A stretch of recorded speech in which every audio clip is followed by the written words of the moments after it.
నమస్తే, welcome to our channel. నేను మీ మనోజ్.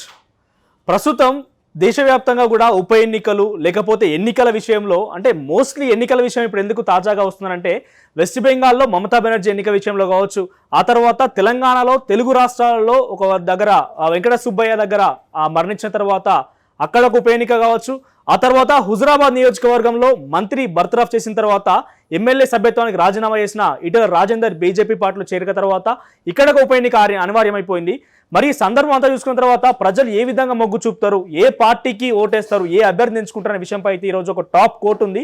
ఆ టాప్ కోట్ ఏంటంటే, అభ్యర్థి ఏ పార్టీ వాడో కాదు, ఏ పార్టీ వాడో చూడు, ఎన్నుకుంటే ఎలగబెట్టడం కాదు, ఇప్పటిదాకా ఏం చేశాడో చూడు, పెట్టుకునే టోపీ కాదు పెట్టిన టోపీ చూడు. అంటే మోస్ట్లీ మన సుప్రీంకోర్టు ఇచ్చిన ఒక జియో ప్రకారం ఏంటంటే, ఎవరైనా అభ్యర్థిని ఒక పార్టీ ఈయన మా అభ్యర్థి ఉప ఎన్నికలు నిల్చుంటున్నాడు, లేకపోతే ఒక ఇండిపెండెంట్ క్యాండిడేట్ ఎవరికైనప్పటికీ కూడా ఎవరైతే అభ్యర్థి ప్రకటించిన వెంటనే సుప్రీంకోర్టు ఇచ్చిన జియో ప్రకారంగా తన యొక్క ఆరోపణలు కావచ్చు, లేకపోతే నేర ఆరోపణలు కావచ్చు, లేకపోతే కొన్ని ఏమైనా కేసులు ఉన్నా కూడా అవన్నీ కూడా విడుదల చేయాలి. అభ్యర్థి విషయంలో కావచ్చు, లేకుంటే అభ్యర్థిని ఎన్నుకునే విషయంలో కావచ్చు, పార్టీ అయినా లేదా అభ్యర్థి అయినా పర్లేదు, ఆ యొక్క విడుదల చేయాలనే ఒక ఇంప్లిమెంటేషన్ తీసుకురావడం జరిగింది. ఇదివరకే తెలుగు రాష్ట్రాలు, ఆంధ్రప్రదేశ్ కావచ్చు, తెలంగాణ రాష్ట్రం కావచ్చు, ఈ యొక్క జీవోను తప్పుదారి పట్టించి లేకపోతే జీవోని బేఖాతరు చేయడం ద్వారా సుప్రీంకోర్టు తెలుగు రాష్ట్రాలకి అనేటువంటి తెలంగాణకు, ఆంధ్రప్రదేశ్కి కొంచెం ఫైన్ కూడా విధించడం జరిగింది. మరి ఇప్పుడు హుజురాబాద్ కేంద్రంగా అదేవిధంగా అక్కడ ఆంధ్రప్రదేశ్లో కూడా ఉప ఎన్నిక అనివార్యమైంది కాబట్టి ఇక్కడైనా ఈ యొక్క సుప్రీంకోర్టు ఇచ్చినటువంటి జీవో మనకు వాళ్ళు అమలు పరుస్తారా, లేకపోతే వాళ్ళ యొక్క నేర ఆరోపణ లేకపోతే వాళ్ళపైన కేసులు అవన్నీ బయట వ్యక్తపరుస్తారా లేదా అని మాత్రం వేచి చూడాలి.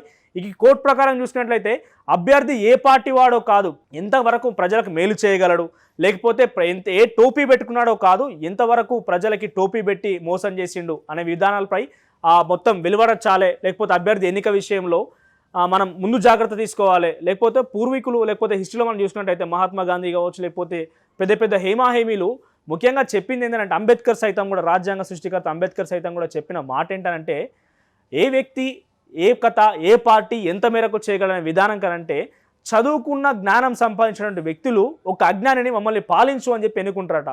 ఇది నిజం జరుగుతూ ఉంది. ఒక చదువుకున్నటువంటి వ్యక్తి అజ్ఞానికి ఓటేసి మమ్మల్ని పాలించు అని చెప్పి ఆయన చేతిలో రాజ్యం పేయడం అంతా కూడా హాస్యాస్పదంగా జరుగుతూ ఉంది. ఇక మీదైనా ప్రజలు మేల్కోవాలని చెప్పి పూర్వం చెప్తుంది, గతం చెప్తుంది, అదేవిధంగా ప్రజెంట్ చెప్తా ఉన్నారు, ఫ్యూచర్ కూడా చెప్తుందేమో ఈ రకంగా. ఎందుకంటే డబ్బే పెద్ద ప్రాముఖ్యంగా మారిపోతుంది ఎన్నికలలో. సో ఈ విధంగా కొనసాగుతుంది ఉప ఎన్నిక విషయంలో కావచ్చు, లేకపోతే ఉప ఎన్నిక విషయం అప్డేట్స్ అన్నీ కూడా మనం చెప్పుకుందాం. ఇంకా ఈరోజు టాప్ సెంట్రల్ న్యూస్ ఏంటంటే, ఎప్పటికీ మోడీ గ్రాఫ్ పడిపోతుంది చెప్పి వార్తల్లో కావచ్చు, న్యూస్ పేపర్లో కావచ్చు అనేకంగా వస్తూ ఉన్నాయి.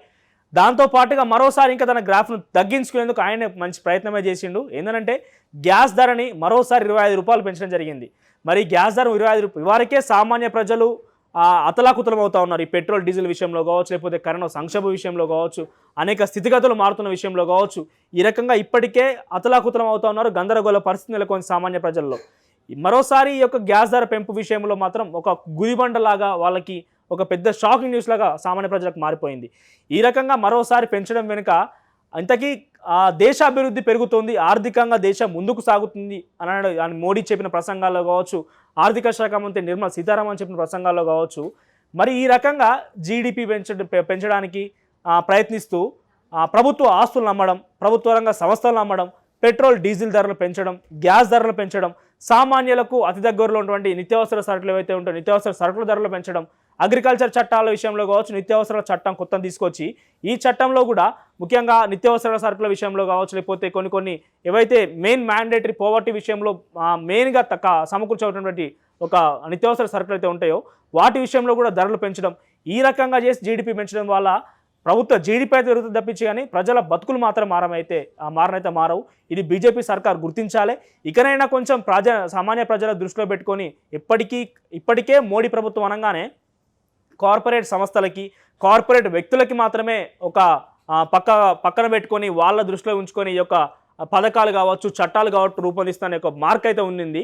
మరోసారి దాన్ని నిరూపిస్తూ గ్యాస్ సిలిండర్ ధర పెంచడం విషయంలో కావచ్చు, లేకపోతే ఆర్థికంగా దేశం బాగుపడుతుంది, జీడిపి గ్రోత్ రేట్ పెరుగుతుంది, లేకపోతే ఆర్థికంగా భారతదేశం ముందుకు సాగుతుందనే విషయంలో చెప్తున్న ప్రసంగాలకి వాళ్ళు ఇంప్లిమెంట్ చేస్తున్న పథకాలకి మాత్రం పొంతన లేకుండా పోతోంది.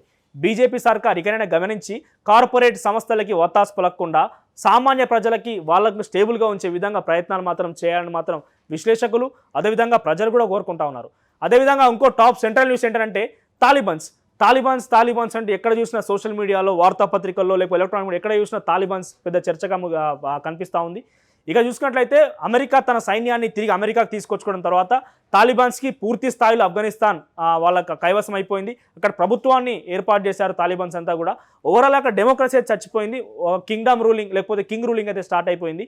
మొత్తం మీద తాలిబాన్స్ అక్కడ ప్రభుత్వాన్ని ఏర్పాటు చేసిన తర్వాత కూడా వాళ్ళు ఏమంటున్నారంటే మతాన్ని పాటించాలి, లేకపోతే వాళ్ళ యొక్క మత ఆచారాలను పాటించాలి, వాళ్ళ దైవాన్ని ప్రార్థించాలి అనే విధంగా ఇంప్లిమెంట్ చేసే కొన్ని ఆచారాలు లేకపోతే కొన్ని పద్ధతులకి ప్రజలు సతమతం అవుతా ఉన్నారు. ఇంకా కూడా మరణకాండ సృష్టిస్తూనే ఉన్నారు. నిన్న తాలిబాన్స్ ఒక వీడియో మాత్రం చాలా వైరల్ అయిపోయింది. మొత్తం మీద ఆఫ్ఘనిస్తాన్ వాళ్ళు కైవసం చేసుకున్న తర్వాత సంబరాల్లో మునిగిపోయారు. వాళ్ళ సంబరాల ఆకాశాలు అంటే అని చెప్పుకోవచ్చు. ఈ రకంగా తాలిబాన్స్ ఆఫ్ఘనిస్తాన్ ఆక్రమించుకొని ఆఫ్ఘనిస్తాన్లో వాళ్ళ పంజా విసిరి వాళ్ళ పంతా చూపిస్తూ ఉన్నారు అక్కడ. ఇక టాప్ స్టేట్ న్యూస్కి వచ్చినట్లయితే ఒక సక్సెస్ అని చెప్పుకోవాలి. నిజంగా కేసీఆర్ ఇందులో మాత్రం నిజంగానే సక్సెస్ అని చెప్పుకోవచ్చు. ఎందుకంటే ఏప్రిల్ 21, 2001 ప్రారంభించినట్టు ఏప్రిల్ 27, 2001 ప్రారంభమైనటువంటి టీఆర్ఎస్ పార్టీ ముఖ్య ఉద్దేశం ఏంటంటే ప్రత్యేక తెలంగాణ రాష్ట్రం, ఆ తర్వాత ఉద్యమ దిశగా నీళ్లు నిధులు నియామకాల పేరిట మన హైదరాబాద్ని క్యాపిటల్ సిటీగా చేసుకొని తెలంగాణ ప్రత్యేక రాష్ట్రాన్ని ఏర్పాటు చేయాలనే ముఖ్య ఉద్దేశంతో మొట్టమొదటిసారిగా ఏప్రిల్ 27, 2001 టీఆర్ఎస్ పార్టీని స్థాపించిన కేసీఆర్ దాదాపుగా 20 సంవత్సరాలు అనతి కాలం, అంటే వేరే పార్టీతోని కంపేర్ చేసుకుంటే దక్షిణ భారతదేశంలో అనతి కాలంలోనే చాలా తక్కువ కాలంలోనే ఏకంగా ఢిల్లీలో తన పాగా వేసి అక్కడ తన పార్టీ యొక్క ఆ భవనాన్ని నిర్మించే దిశగా కేసీఆర్ ప్రయాణాలు సాధించినంటే దాదాపుగా 20 సంవత్సరాల కాలంలోనే 2001 స్థాపించినటువంటి పార్టీ 13 సంవత్సరాల తర్వాత అంటే ఏకంగా 2014 ప్రభుత్వాన్ని ఏర్పాటు చేయడం, ఆ తర్వాత సీఎం కేసీఆర్ మనకు మొట్టమొదటి తెలంగాణ రాష్ట్రానికి సీఎం అవ్వడం, ఆ తర్వాత 2018లో కూడా సెంచరీకి పైగా ఎమ్మెల్యే స్థానాలు సాధించి మరోసారి పాగా వేసి తన ముందంజ చూపిస్తూ ఇక్కడే కాకుండా దేశ రాజకీయాల్లో కూడా కేసీఆర్ పెను మార్పు సృష్టిస్తాడన్న వార్తలు కూడా చాలా వరకు వచ్చాయి. మొత్తం మీద చూసుకున్నట్లయితే దక్షిణ భారతదేశంలో మొట్టమొదటి పార్టీ అనుకుంటా బహుశా ఒక ఢిల్లీ హస్తినా కేంద్రంగా తన పార్టీ భవనాన్ని స్థాపించడం అనేది. ఈ విషయంలో చూసుకున్నట్లయితే కొన్ని డెప్త్ అనాలిసిస్ మనం మాట్లాడుకుందాం. ఆ తర్వాత ఇంకో టాప్ స్టేట్ న్యూస్ ఏంటంటే హుజురాబాద్లో వాడి వేడి రాజకీయం సాగుతూ ఉంది. హుజురాబాద్లో ఒక టాప్ న్యూస్ ఏంటంటే ఎక్కడ చూసిన వైరల్ అవుతున్నటువంటి సెగ్మెంట్ ఒక వార్త ఏంటంటే కౌశిక్ రెడ్డికి ఎమ్మెల్సీ స్థానం ఇచ్చిన తర్వాత ఇంకా దాని గురించి వార్త జరుగుతూ ఉన్నాయి. ఇంకా ఎటువంటి క్లారిటీ అయితే రాలేదు. ఎమ్మెల్సీపై ఆమోదముద్ర పడిందా లేకపోతే ఇంకా ఎమ్మెల్సీ సంబంధించిన నామినేట్ చేసిన సంబంధించినటువంటి ఒక పత్రాలు ఏవైతే ఉంటాయో గవర్నర్ దాకా కూడా చేరలేదు. టీఆర్ఎస్ కేంద్రంగా టీఆర్ఎస్ కార్యాలయంలోనే ఉన్నాయని చెప్పి వార్తలు కూడా వస్తూ ఉన్నాయి. ఎంతవరకు వాస్తవం? ఇంకా అధికారికంగా ఎమ్మెల్సీగా కౌశిక్ రెడ్డి మాత్రం ప్రమాణ స్వీకారమో లేకపోతే ఎటువంటి మార్పులే చేయలేదు. సో అక్కడ కౌశిక్ రెడ్డి అభ్యర్థియా లేకపోతే గెల్లు శ్రీనివాస్ యాదవ్ అభ్యర్థి అన్న చందంగా హుజురాబాద్ ప్రజలు అయోమయం గురవుతున్నారు. టీఆర్ఎస్ పార్టీ శ్రేణుల్లో, టీఆర్ఎస్ పార్టీ కార్యకర్తల్లో, టీఆర్ఎస్ పార్టీ నాయకుల్లో హుజురాబాద్ కేంద్రంగా అసమ్మతి ఏర్పడుతుంది. ఎందుకంటే గెల్లు శ్రీనివాస్ యాదవ్ అభ్యర్థి అని చెప్పి కేసీఆర్ ఇదివరకు ప్రకటించిన విషయం అందరికీ తెలిసిందే. ఆ తర్వాత గెలుపే లక్ష్యంగా లేకపోతే గెలుపు అంటే హరీష్ రావు అంటే గెలుపు అనే దిశగా ఇదివరకు ఇప్పటి రాజకీయాల్లో ఉన్నటువంటి వ్యక్తిగా ఉన్నాడు కాబట్టి ఆయనని అక్కడ ఇన్ఛార్జ్గా వేయడం, ఆ తర్వాత ఈటెల రాజేందర్ వర్సెస్ కేసీఆర్, ఈటెల రాజేందర్ వర్సెస్ హరీష్ రావుగా అక్కడ రాజకీయం మొత్తం మారడం, ఇదంతా చూసుకున్నట్లయితే తర్వాత సడన్గా ఈ యొక్క దళిత బంధు ఒక పైలట్ ప్రాజెక్టుగా తీసుకొని హుజురాబాద్ కేంద్రంగా ప్రవేశపెట్టిన తర్వాత అక్కడే మీటింగ్ తర్వాత అక్కడే కౌశిక్ రెడ్డి కూడా పాగా వేసి ప్రచారం చేయడం కావచ్చు లేకపోతే తదితర కార్యక్రమాల్లో అటెండ్ కావడం విషయంలో కావచ్చు. నిన్న మనం చూసుకున్నట్లయితే ఒక వీడియో వైరల్ అవుతా ఉంది. కౌశిక్ రెడ్డియే తన కౌశిక్ విజయ రథం అనే పేరిట ఒక రథం తిరుగుతున్నట్టుగా ఒక వీడియో అయితే వైరల్ అవుతుంది హుజురాబాద్ నియోజకవర్గంలో. ఇంతకీ హుజురాబాద్ నియోజకవర్గంలో హుజురాబాద్ సంబంధించినటువంటి టీఆర్ఎస్ పార్టీ అభ్యర్థి కౌశిక్ రెడ్డియా లేకపోతే గెల్లు శ్రీనివాస్ యాదవ్ అన్న విధంగా అక్కడ పార్టీ శ్రేణుల్లో లేకపోతే నాయకుల్లో మాత్రం అసమ్మతి తీవ్రంగా ఉంది. మొత్తం మీద చూసుకున్నట్లయితే కౌశిక్ రెడ్డి వివాదం మాత్రం కొంచెం టీఆర్ఎస్ పార్టీ వర్గాల్లో చర్చ జరుగుతూ ఉంది. దీన్ని బట్టి కేసీఆర్ కావచ్చు లేకపోతే పార్టీ వర్కింగ్ ప్రెసిడెంట్ కేటీఆర్ ఏ విధంగా స్పందిస్తారో మనం వేచి చూడాల్సి ఉంది. ఇక బీజేపీ విషయానికి వచ్చినట్లయితే బీజేపీ పార్టీ ఇదివరకు మనం చాలాసార్లు చెప్పుకున్నాం. మొత్తం మీద అక్కడ బీజేపీ కోర్ కమిటీ మెంబర్ అయినటువంటి వివేక్ వెంకటస్వామి ఈటెల రాజేందర్తో కనిపిస్తున్నారు తప్ప అగ్రనాయకులు అనేటువంటి ఎవరు కూడా ఎక్కువ కనిపించడం లేదు. ఇంకో విషయం ఏంటంటే ఈటెల రాజేందర్ వ్యక్తిగతంగా కూడా అక్కడ విశ్వసనీయ వర్గాల సమాచారం మేరకు రెడ్డి సామాజిక వర్గం సంబంధించినటువంటి కిషన్ రెడ్డి కావచ్చు లేకపోతే బీజేపీలో ఉన్నటువంటి తదితర రెడ్డి సామాజిక వర్గం చెందినటువంటి కొంత వ్యక్తులు కావచ్చు ఆయనకు సపోర్ట్ ఇస్తారు లేకపోతే ఆయన తరఫున ప్రచారం చేస్తారు అనే విషయం ఆయన ఆశ పెట్టుకున్నట్టు తెలుస్తూ ఉంది. కాకపోతే అక్కడ హుజురాబాద్ ఇన్ఛార్జ్గా ఇచ్చినటువంటి మాజీ ఎంపీ జితేందర్ రెడ్డి మాత్రమే అక్కడ కనిపిస్తున్నారు. ఆయన కూడా ప్రత్యక్షంగా హుజురాబాద్ నియోజకవర్గంలో ప్రచారం చేయకపోయినప్పటికీ ప్లానింగ్ మొత్తం ఆయనే చేస్తున్నాడు, అక్కడ ఇన్ఛార్జ్గా ఇచ్చారు కాబట్టి. ఆయన ఒక్కడు తప్ప కిషన్ రెడ్డి కావచ్చు, తదితర రెడ్డి సామాజిక వర్గాలు చెందిన రఘునందన్ రెడ్డి, రఘునందన్ రావు కావచ్చు, వీళ్ళందరూ కూడా హుజురాబాద్ నియోజకవర్గంలో ప్రత్యక్షంగా వెళ్ళి ప్రచారం మాత్రం చేయకపోవడంపై ఈటల రాజేందర్ కాస్త గుర్రుగా ఉన్నట్టు తెలుస్తూ ఉంది. మొత్తం మీద ఆ పార్టీకి ఆత్మగౌరవం పేరిట వెళ్ళాడే తప్ప అక్కడ పెద్దగా ఆయనకు అనుకున్న స్థాయిలో ఆదరణ కావచ్చు, లేకపోతే రెస్పెక్ట్ కావచ్చు దొరకట్లేదని చెప్పుకోవచ్చు. మొత్తం మీద ఈటల రాజేందరే ఒక వ్యక్తిగతంగా వెళ్తున్నాడే తప్ప బీజేపీ ప్రాబల్యం ఎక్కువగా ఉండే అవకాశం మాత్రం కనిపించడం లేదు. ఇక కాంగ్రెస్ విషయానికి వచ్చినట్టయితే కాంగ్రెస్ పార్టీ ఇంతవరకు అక్కడ అభ్యర్థిని ప్రకటించలేదు. దాదాపుగా మెల్లిమెల్లిగా అంటే ఏదైతే దుబ్బాకలో లేకపోతే ఆ తర్వాత నాగార్జున సాగర్లో బీజేపీ ఫాలో అయినటువంటి స్కీమే కాంగ్రెస్ ఫాలో అవుతుందా అని అనుకుంటున్నారు కొంత ప్రజలైతే. ఎందుకంటే మొత్తం మీద నాగార్జున సాగర్లో స్థానికుడు దట్టు ఒక ఎస్టీ సామాజిక వర్గం లేకపోతే ఎస్టీ కులస్తుడికి మనం ఒక టికెట్ ఇచ్చినట్లయితే అక్కడ నాగార్జున సాగర్లో ఎక్కువగా ఎస్టీలు ఉంటారు కాబట్టి ఆయనకి అక్కడ ఓట్లు పడతాయి లేకపోతే గెలుస్తాం అనే అంచనాతోని బీజేపీ పార్టీ వాళ్ళకి ఆ ఎస్టీ టికెట్ ఇవ్వడం జరిగింది నాగార్జున సాగర్లో. కాకపోతే అంత మేరకు మాత్రం డిపాజిట్ కూడా దక్కని విధంగా అక్కడ బీజేపీ పార్టీ పెద్ద వైఫల్యమై చెందనుకోవచ్చు. అదేవిధంగా కాంగ్రెస్ పార్టీ కూడా అక్కడ స్థానికేతరుని తీసుకురావాలి, కొండా సురేఖ పేరు కావచ్చు, లేకపోతే కరీంనగర్ డీసీసీ అధ్యక్షుడు కవంపల్లి సత్యనారాయణ పేరు కావచ్చు, ఆ తర్వాత పెద్దపల్లి డీసీసీ అధ్యక్షుడు ఈర్ల కొమరయ్య పేరు కావచ్చు, పత్తి కృష్ణారెడ్డి అంటూ మరో పేరు, ఇలాంటి పేర్లు చెప్పడం వల్ల స్థానికులకు కాకుండా స్థానికేతరులకు ఇవ్వడం ద్వారా అక్కడ కాంగ్రెస్ పార్టీ ఎంత మేరకు ఫలిస్తుంది అనే విషయంపై అయితే వాళ్ళు చర్చిస్తున్నట్టుగా సర్వేలు చేస్తున్నట్టు తెలుస్తూ ఉంది. ఒక విషయం ప్రకారంగా మాణిక్యం ఠాకూర్ కాంగ్రెస్ వ్యవహారాల ఇన్ఛార్జ్, కాంగ్రెస్ పార్టీ తెలంగాణ వ్యవహారాల ఇన్ఛార్జ్కి స్థానికుడైతే బాగుంటుంది. దట్టు దళితుడైతే దళిత గిరిజన దాండోర సభల పేరిట మనం ముందుకెళ్తా ఉన్నాం. అదేవిధంగా దళిత బంధు పథకానికి చెక్కు పెట్టాలి అని అంటే దళితుడైతేనే బాగుంటుంది, దళితుడినే తీసుకొచ్చి అక్కడ అభ్యర్థిగా పెట్టాలనే విషయం మీద వాళ్ళు ఆలోచిస్తున్నట్టు తెలుస్తూ ఉంది. మొత్తం మీద ఇంకా ఇంతవరకు ఎటువంటి క్లారిటీ అయితే లేదు. కొండా సురేఖ పేరు దాదాపుగా ఖరారైనట్టుగా వార్తలు వచ్చాయి. ఆ తర్వాత రేవంత్ రెడ్డి కూడా ఎక్కువగా కొండా సురేఖ వైపు మొగ్గు చూపుతున్నట్టు తెలుస్తూ ఉంది. మరి ఈ రకం కొనసాగినట్లయితే ఇంకా ఎవరిని అక్కడ అభ్యర్థిని ప్రకటిస్తారు, ఒకవేళ నోటిఫికేషన్ వచ్చిన తర్వాత అభ్యర్థిని ప్రకటిస్తారా లేదా ముందే ప్రకటిస్తారా అది తెలియాల్సి ఉంది. దీనికోసం కాంగ్రెస్ పార్టీ కొత్త వ్యూహాలు రచిస్తూ ఉంది. ఇంటర్వ్యూలు పెడతారట, లేకపోతే సంబంధించినటువంటి ఎవరైతే అభ్యర్థి ఉంటారో అభ్యర్థికి సంబంధించిన అప్లికేషన్స్ పెట్టుకోవాలి. 5వ తారీఖు వరకు అప్లికేషన్స్ మనం విచారణ చేస్తాం. ఆ తర్వాత 5వ తారీఖు తర్వాత ఇంటర్వ్యూలు కండక్ట్ చేస్తాం. 10వ తారీఖు తర్వాత కేంద్రానికి మన ఢిల్లీలో ఉన్నటువంటి నాయకులకు మన అప్లికేషన్స్ పంపించి అక్కడ వాళ్ళ రిపోర్ట్ ఇచ్చిన తర్వాత అభ్యర్థిని ప్రకటిస్తాం అని తదితర అంశాలు కొత్తగా కాంగ్రెస్లో ఒక కొత్త షెడ్యూల్ లేకపోతే ఇంటర్వ్యూ పెట్టడం లాంటి కొత్తగా కనిపిస్తున్నట్టు తెలుస్తూ ఉంది. మరి ఎంతవరకు వాళ్ళ ప్లాన్స్ వర్కౌట్ అయితే మాత్రం వేచి చూడాల్సి ఉంది. ఇక ఈరోజు మనం అక్కడ ఢిల్లీ హస్తినాలో చూసుకున్నట్లయితే కేసీఆర్ మొట్టమొదటిసారిగా దక్షిణాది మన భారతదేశంలో ఒక బహుశా మొట్టమొదటి పార్టీ అనుకుంటా ప్రాంతీయ పార్టీ హస్తినాలో తన పాగా వేసి ఒక భవనాన్ని ఏర్పాటు చేయడం అనేది మాత్రం మొత్తం మీద గంగుల కమలాకర్, కేటీఆర్, వేముల ప్రశాంత్ రెడ్డి, హరీష్ రావు తదితర నేతలందరూ కూడా మంత్రులు హస్తినాకు పాటబట్టి అక్కడ హస్తినాలో జరుగుతున్న ప్రారంభోత్సవ కార్యక్రమానికి శంకుస్థాపన కార్యక్రమానికి వెళ్ళినట్టుగా తెలుస్తూ ఉంది. ఒక రకంగా చూసుకున్నట్లయితే ఈ డెప్త్ అనాలిసిస్ మనం చేసుకున్నట్లయితే ఒక రకంగా మోడీకి కేసీఆర్కి మధ్య ఒక మంచి సత్సంబంధాలు అయితే ఉన్నాయి, మంచి ఫ్రెండ్షిప్ అయితే ఉంది. కాకపోతే కేసీఆర్ని నమ్మే ప్రయత్నంలో మోడీ మాత్రం పెద్ద సాహసం చేయడం లేదు. ఎందుకంటే ఒకప్పుడు కేసీఆర్ తన వ్యూహాన్ని లేకపోతే తన పార్టీ పంతాన్ని టీడీపీ నుండి ప్రారంభించడం జరిగింది.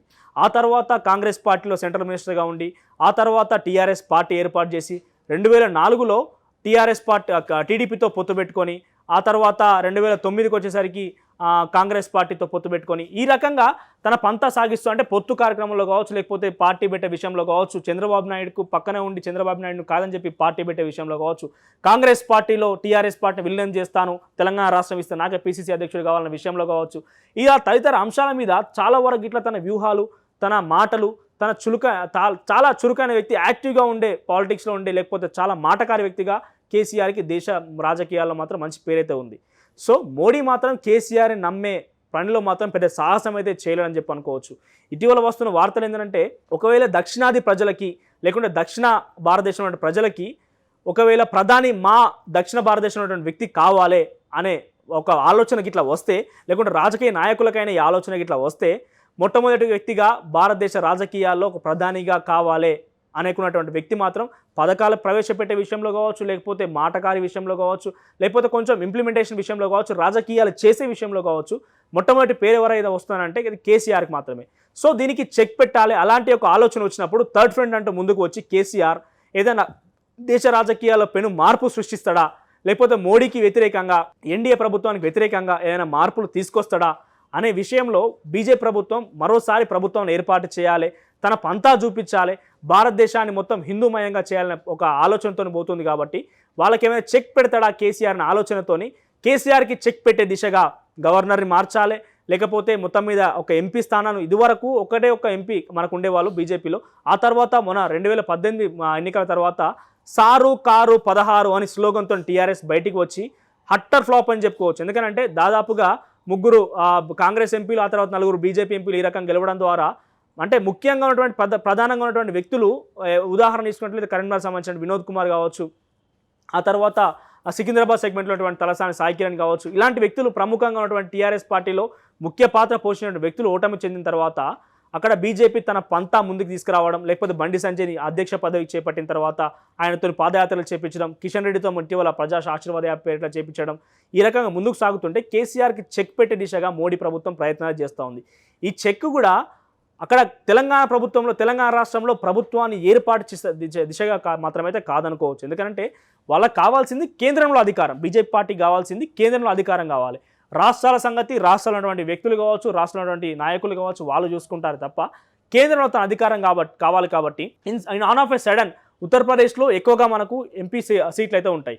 ఒకవేళ అక్కడ త్వరలో రానున్న సంవత్సర కాలంలో ఉత్తరప్రదేశ్లో ఎన్నికలు జరిగే అవకాశం ఉంది. కాబట్టి ఒకవేళ అక్కడ బీజేపీ ప్రభుత్వం తన ప్రాబల్యాన్ని చూపించి సక్సెస్ రేట్ పెద్దగా లేకపోతే ఇతర రాష్ట్రాల్లో ఉన్నటువంటి ఎంపీలు ముఖ్యంగా ప్రాబల్యం చూపించాల్సి ఉంటుంది. కాబట్టి టీఆర్ఎస్ని ఎన్డీఏలో చేరమంటుందా, లేదంటే బీజేపీలో ఇక్కడ పెద్దగా పంతా చూపించాలి కాబట్టి బీజేపీ ఎంపీ క్యాండిడేట్స్పై ఫోకస్ పెట్టి అక్కడ ఎంపీ సెగ్మెంట్లో ఉన్నటువంటి గెలవాలనే ఆశయంతో ముందుకు సాగుతుందనే విషయమై చూడాల్సి ఉంది.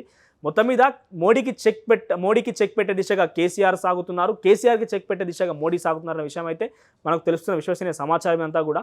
సో కేసీఆర్కి చెక్ పెట్టాలని మోడీ ఆలోచిస్తున్న ప్రయత్నాలు ఏంటంటే మొట్టమొదటిసారిగా యడ్యూరప్పని ఇక్కడ తెలంగాణ గవర్నర్ చేయాలట. ఆ తర్వాత హుజురాబాద్ ఎన్నికల విషయంలో తన ప్రాబల్యం చూపించి ఈటెల రాజేందర్ని గెలిపించుకున్నట్లయితే ఈటెల రాజేందర్ బీసీ సామాజిక వర్గం చెందిన వ్యక్తి కాబట్టి ఒకవేళ తెలంగాణలో బీజేపీ ప్రభుత్వం ఏర్పడితే బీసీ వ్యక్తికే ఒక సీఎం అవకాశం ఇచ్చేట్టుగా తెలుస్తూ ఉంది. మరి సీఎం అవకాశం బీసీ వ్యక్తికి ఇస్తానని నిరంతో మరి తెలంగాణ ప్రభుత్వం తెలంగాణ ప్రజలను మొత్తం కూడా బీజేపీ వైపు అట్రాక్ట్ చేయాలని బీజేపీ ప్లాన్ చేస్తుందట. ఆ తర్వాత ఒకవేళ ఈటెల రాజేందర్ గెలవకపోయినప్పటికీ అక్కడ పెద్దగా బీజేపీ ఓడిపోయింది అనే విషయం ఏంటంటే బయటికైతే ఫోకస్ కాదు. ఎందుకంటే ఈటెల రాజేందర్ వ్యక్తిగతంగా అక్కడికి వెళ్ళి వ్యక్తిగతంగానే పోటీ చేస్తున్నాడు, వ్యక్తిగతంగా కేసీఆర్కి టీఆర్ఎస్కి లేకపోతే కేసీఆర్కి ఈటెల రాజేందర్కి జరుగుతున్న పోటీ. కాబట్టి ఇటు అక్కడ బీజేపీ గెలిచినా గెలవకపోయినా బీజేపీకి మాత్రం పెద్దగా ఒరిగేదేమీ లేదు.